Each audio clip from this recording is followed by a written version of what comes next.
All right. Well, good evening, everyone. Anyone who is interested in watching, um, this is a specific live stream that. Sorry about that. Still trying to get all these things kind of situated, and still trying to check out my live streaming software going through YouTube. I wanted to take a quick opportunity to just sort of give an update on some recent blog posts that I had posted on nacmin.org. And for anybody that is interested in knowing what NACMIN is, NACMIN stands for Nouthetic Apologetics and Counseling Ministries, and it is a website that I hope to provide a benefit to anybody that would read it with respect to apologetics, worldview apologetics, all sorts of different things related to that, as well as counseling resources. Is my major in my Master of Arts deals with counseling, nouthetic counseling, counseling from a biblical perspective. So a lot of that stuff will be posted on NACMIN. But recently, some blog posts that I had were regarding the dialogue that I've been having via email that many individuals are aware of with a King James onlyist, and it's been going on for quite an extensive period of time, discussing things with this brother in the Lord. And again, I've decided not to specifically name who he is for the purpose of keeping his identity secure, as he is a dear brother in the Lord, and that none of our discussion is really changing any of those factors, and knowing who he is doesn't really change the argument that he and I have been having. And there's a chance that some people might specifically know who he is.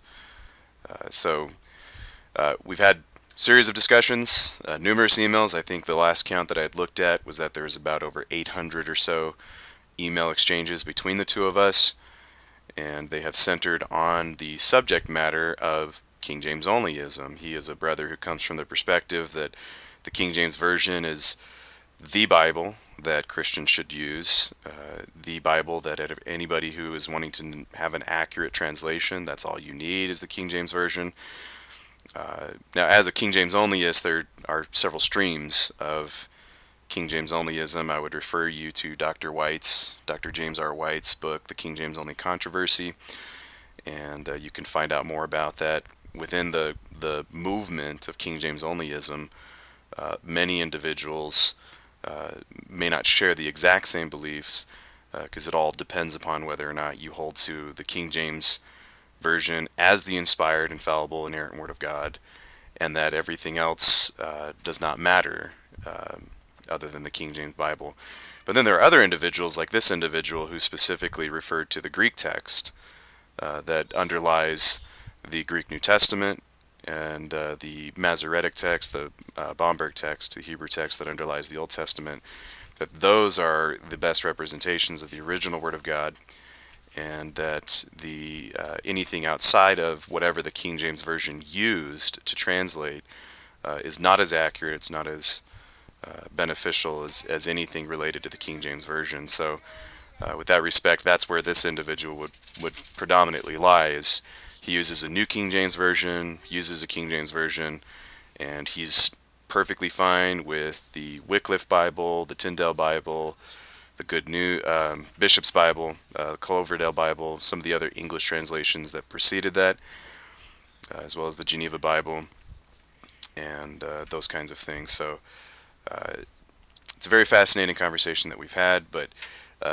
anytime you go through King James onlyism, you inevitably have to understand things from a textual critical perspective, and doing so requires a little bit more research than just simply reading our versions, our English versions, and comparing them with other English versions, which is a very good method of biblical study. But if we're wanting to know which is a more accurate translation, we have to dig into the Greek text, we have to dig into the Hebrew text, and as my blog post that I posted today indicated, there's a lot that's going on with that. Because when we say dig into the Greek text, the question that immediately arises is, which Greek text are we specifically talking about? Are we talking about an early manuscript? Are we talking about a printed edition Greek New Testament?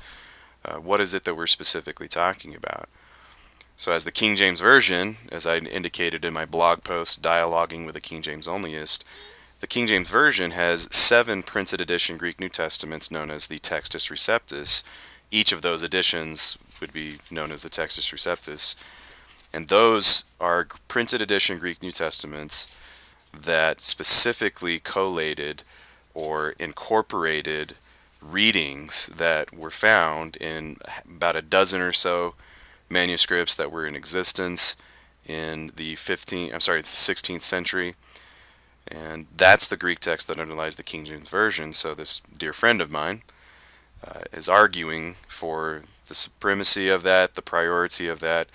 But even then, it's very difficult to begin to recognize which one among those, since there are differences, is ultimately the best version. So there's a lot of stuff that's going on there, but certainly there's a lot of stuff to discuss.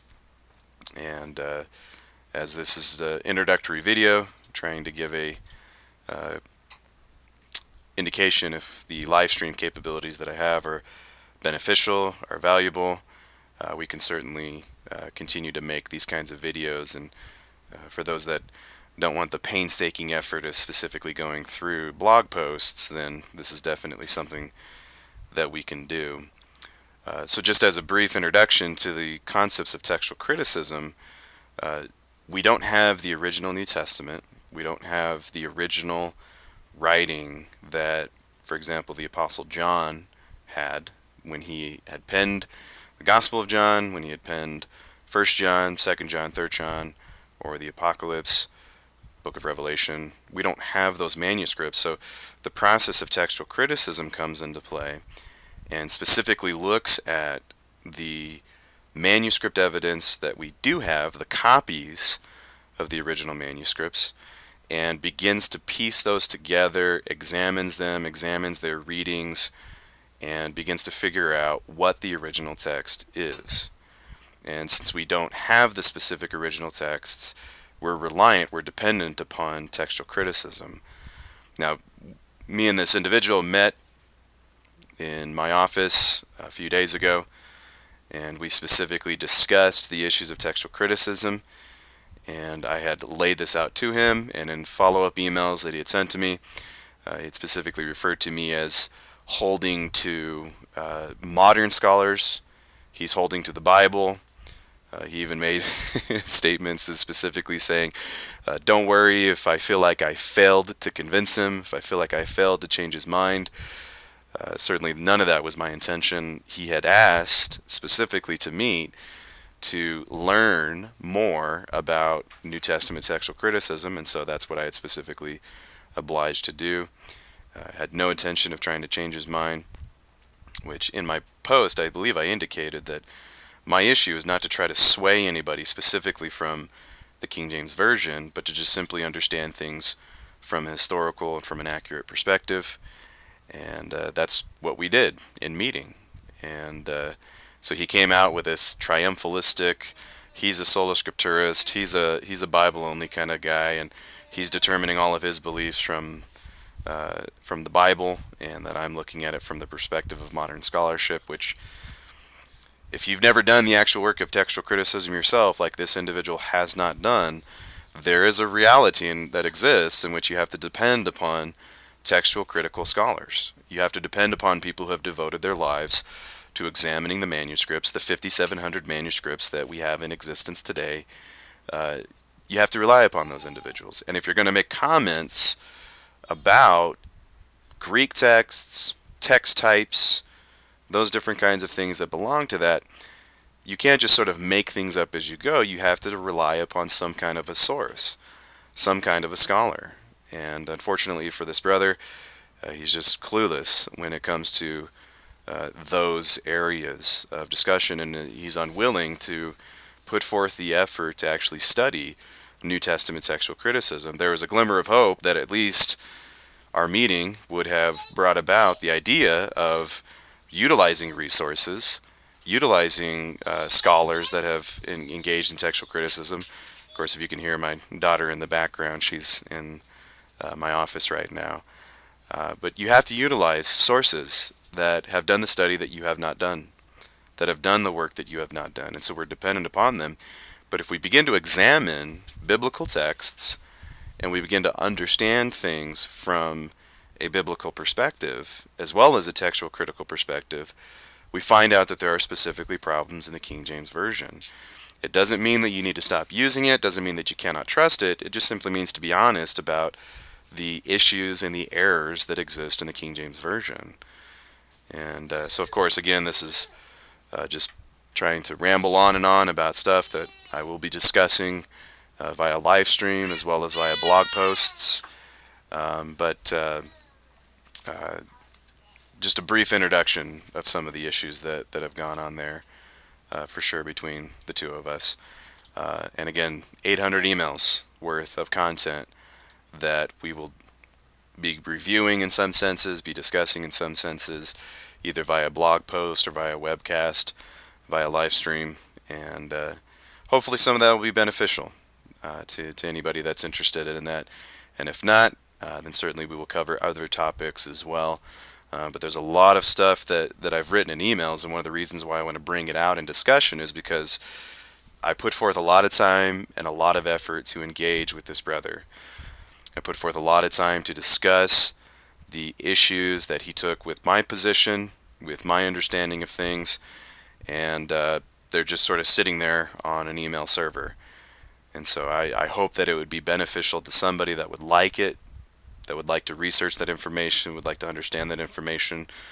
And as this brother has essentially dismissed or ignored or rejected the vast majority of what I've presented, hopefully somebody else would appreciate and benefit from the ability to look at these things.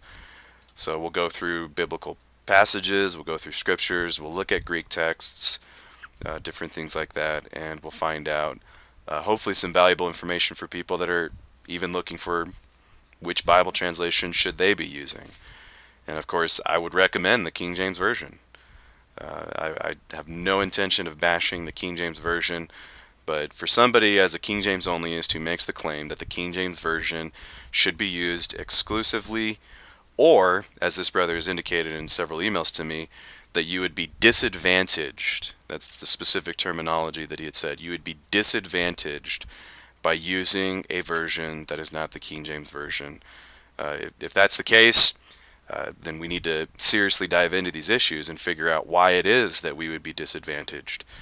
But if we're not disadvantaged in using either a King James Version or a New American Standard or English Standard Version, then certainly we need to figure out where it is that this brother's coming from and why it is that he's specifically wrong on some of those things. So thank you for watching, taking the time to examine this video and to kind of help me in looking at the live streaming capabilities that we have, and we'll move on from there. So thank you for watching. God bless.